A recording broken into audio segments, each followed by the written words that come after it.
How to reset display settings to default in Windows 10 and Windows 11. I'm going to show you how to do it. If you find it useful, please consider leaving a like and subscribe to the channel. Now to get started, right click on your Windows desktop. Then go to display settings. Then settings will open up on your Windows. So ensure that you have selected display. Then under scale and layout, ensure that you have chosen recommended 100%. So ensure that you have selected 100%. Then you can go to advanced scale settings. So ensure that this button is open. Then once you've done that, you'll go back. Then you scroll down. Then under display resolution, ensure that you have selected the recommended one. Do not select anyone down here. Ensure that you have selected recommended one. Now for display orientation, ensure that you have selected landscape here.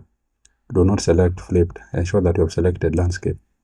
Then once you've done that, you will have reset your Windows display to default. I hope this video was useful, and if it was, please consider leaving a like and subscribe to the channel. Thank you guys for watching, and see you in the next one.